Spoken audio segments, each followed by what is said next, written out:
ఇసుక పల్నాడు జిల్లాలో CM Chandrababu deputy CM Pawan Kalyan పర్యటించనున్నారు. ఈ నెల 30న నరసరావుపేటలోని జేఎన్టీయూ కళాశాలలో వన మహోత్సవంలో పాల్గొననున్నారు. జేఎన్టీయూ కాలేజ్ వద్ద హెలిప్యాడ్ బహిరంగ సభ ఏర్పాట్లను పరిశీలించారు కలెక్టర్ అరుణ్ బాబు, ఎస్పీ శ్రీనివాసరావు. దీనికి సంబంధించి మరిన్ని డీటెయిల్స్ మా ప్రతినిధి సాంబశివరావు అందిస్తారు.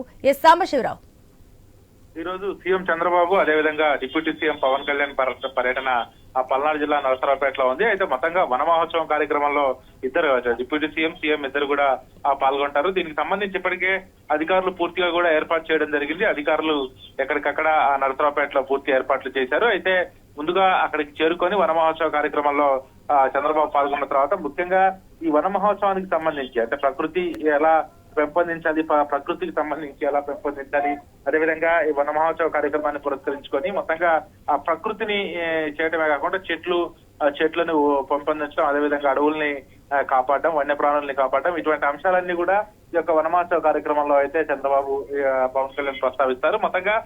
మొట్టమొదటిసారిగా, ఎందుకంటే సీఎం అయిన తర్వాత ఇద్దరు కలిసి ఒక వేదికపై మొట్టమొదటిసారిగా పల్నాడు జిల్లాలో పర్యటిస్తున్నటువంటి నేపథ్యంలో అక్కడ ఇప్పటికే కార్యకర్తలంతా కూడా అక్కడికి తరలి వస్తున్నటువంటి పరిస్థితి.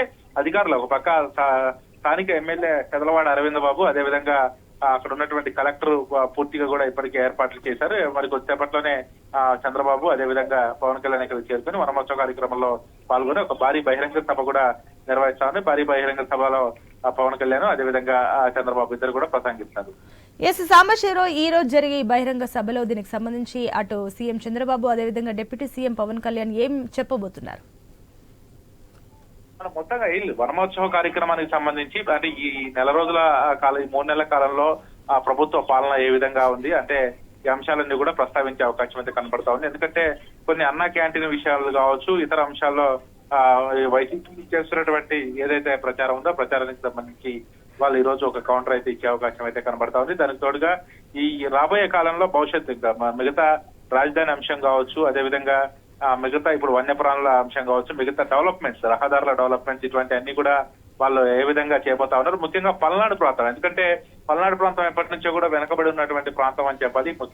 వెనకబడి ఉన్న ప్రాంతం కాబట్టి పల్నాడులో డెవలప్మెంట్, ఎందుకంటే ఫ్యాక్షన్ ఎప్పుడు కూడా ఎన్నికలు జరిగిన సమయంలో పల్నాడు అటు మాచర్ల కావచ్చు, ఇటు గురజాల కావచ్చు, అదేవిధంగా నరసరావుపేటలో ఎక్కువగా కూడా అల్లర్లు జరుగుతూ ఉంటాయి, గొడవలు. ప్రతి ఎన్నికల సమయంలో కూడా అక్కడ రక్తపాతంతో పాటు ప్రాణాలు కూడా కోల్పోయే పరిస్థితి ఉంటుంది. కాబట్టి అటువంటిది లేకుండా మొత్తంగా డెవలప్మెంట్ చేసే విధంగా అయితే ముందుకు తీసుకెళ్తున్నటువంటి పరిస్థితి అయితే ఉంది. ఆ విషయాన్ని కూడా పల్నాడు డెవలప్మెంట్ ఈ యొక్క వన మహోత్సవ కార్యక్రమంలో ఆ పల్నాడు డెవలప్మెంట్ కి సంబంధించి కూడా ఈ యొక్క పవన్ కళ్యాణ్ గానీ చంద్రబాబు గానీ ప్రస్తావించే అవకాశం అయితే కనబడతా ఉంది. Right Sambasivarao, thank you.